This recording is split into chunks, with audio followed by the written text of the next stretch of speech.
Sudah siap? Siap! Kewirausahaan Mahkota Blimbing Pojok MI Darul Ulum. Kelas 4 Al-Mumin. Yes, yes, yes! Tepuk tangan semuanya. Assalamualaikum warahmatullahi wabarakatuh. Waalaikumsalam warahmatullahi wabarakatuh. Alhamdulillahirrahmanirrahim. Pada pagi hari ini kita bisa berkunjung ke kebun belimbing yang ada di Desa Pojok dan kita dalam keadaan sehat walafiat. Bagaimana, sudah siap? Siap! Alhamdulillah. Kewirausahaan Mahkota Blimbing Pojok MI Darul Ulum. Kelas 4 Al-Mumin. Yes, yes, yes! Yes, ya, alhamdulillah. Akhirnya kita sudah sampai kepada tahapan berikutnya dalam P5, profil pelajar rahmatan lil alamin. Pada pagi hari ini kita bisa berkunjung ke kebun belimbing yang ada di Desa Pojok, yaitu ada seorang petani yang dengan siapa nih, Mbak? Melik Hidayati. Melik Hidayati adalah seorang budidaya belimbing yang ada di Desa Pojok. Kira-kira ini sudah berapa lama belimbing ini ada di Desa Pojok ini? 10 tahun lebih. Itu sudah 10 tahun. Ada berapa pohon kira-kira yang ada di sini? 200. Ada 200 pohon, luar biasa. Disinilah kita bisa belajar bagaimana kita membudidaya belimbing yang ada di Desa Pojok ini. Ya, pada hari ini kita bisa berkunjung di sini dan saya berharap kalian bisa bertanya langsung kepada Mbak Melik selaku petani yang ada di sini. Untuk yang pertama kali silakan Mbak Bilkis untuk bertanya. Mbak Melik, setelah berapa lama belimbing dibrosong? Belimbing dibrosong mulai dari kembang sampai brosong 2 bulan. Setelah 2 bulan dibrosong, kan ada yang kecil-kecil nunggu besar, terus dipilih, lalu dibrosong, terus nanti balik lagi, brosong lagi. Yang dibrosong itu dipilih yang bagus, yang jelek dibuang. Yang bagus contohnya lurus, warnanya enggak kuning, tidak kepanasan, itu dibrosong. Kalau yang jelek, yang kena ulat, kepanasan, terkena hama, sama yang ada di ujung pohon itu tidak dibrosong. Dipersilakan kepada kelompok yang kedua untuk bertanya. Ayo Mas Bertam, silakan bertanya ke Mbak Melik. Apa saja alat yang digunakan untuk brosong belimbing? Alatnya plastik sama tali.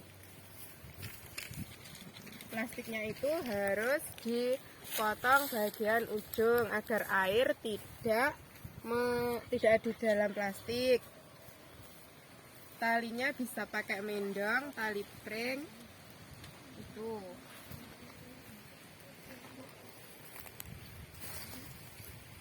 Sudah. Jelaskan Caranya brosong belimbing itu harus ada di tengah-tengah plastik. Kalau menali tidak boleh siset, harus longgar biar tidak jatuh.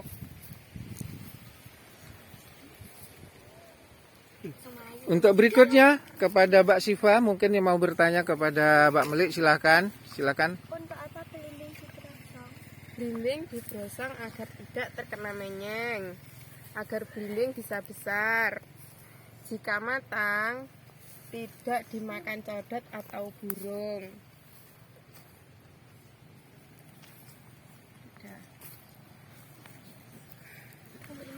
Untuk penanya berikutnya, Mas Fahri, silakan Mas Fahri. Ayo berdiri Mas Fahri, bertanya.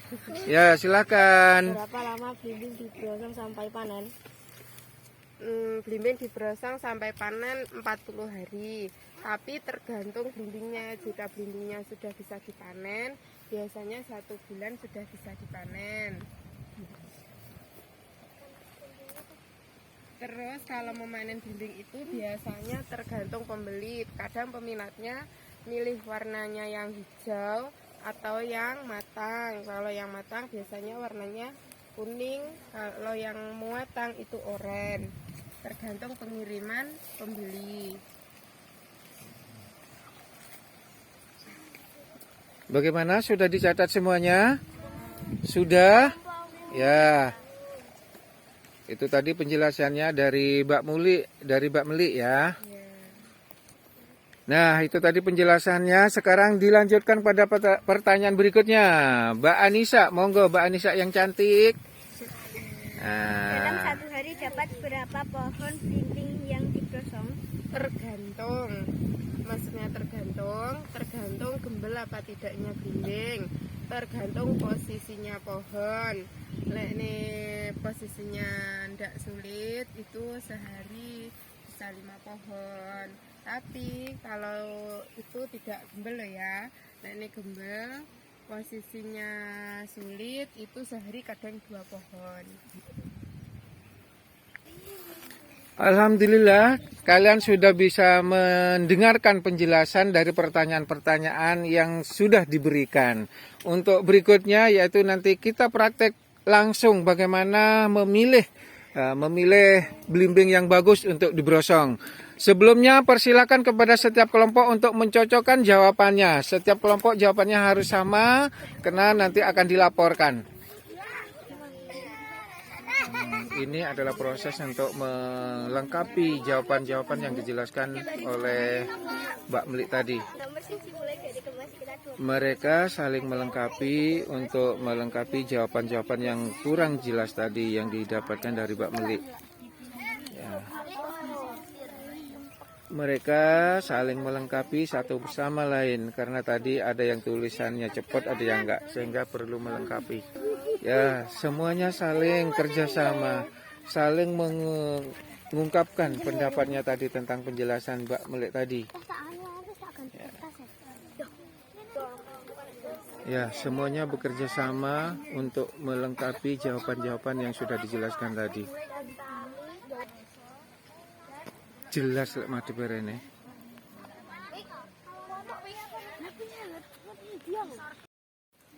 Ya, berikutnya kita akan praktek bagaimana caranya mencari belimbing mana yang bisa dibrosong dan belimbing mana yang bisa dibuang. Kepada Pak Meli, monggo Mbak Meli silakan untuk menjelaskan kepada anak-anak. Perhatikan ya anak-anak. Belimbing yang dibrosong yang seperti seperti ini. Yang ini dibuang. Yang ini dibuang. Ini juga dibuang. Ini dibuang, ini ada tutupnya. Ini mungker. Terus yang bagian ujung ini dibuang. Ya. Buang. Yo, caranya plastiknya gini. Posisi belimbing harus di tengah-tengah plastik. Harus di tengah-tengah plastik. Ya. Ini. Terus kalau menali tidak boleh siset. Nah.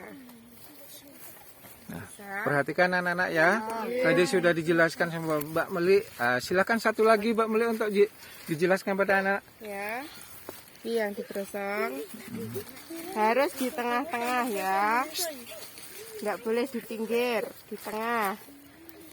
Kalau menali tidak boleh siset. Ayo praktek, siapa? Ya, siapa yang ingin berpraktek? Yo, satu. Silakan Mas Andika untuk mempraktekkan. Silakan, bagaimana? Ya. Jembreng ini. Terus ini kelompoknya disitok.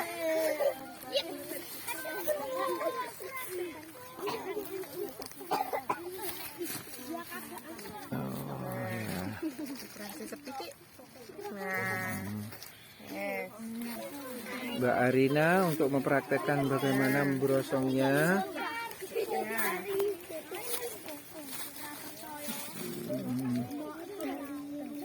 ayo turunin tadi nih. Nah.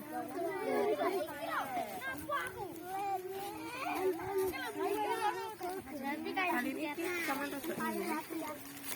Kan ini toh. Ya. Ini misalnya ini.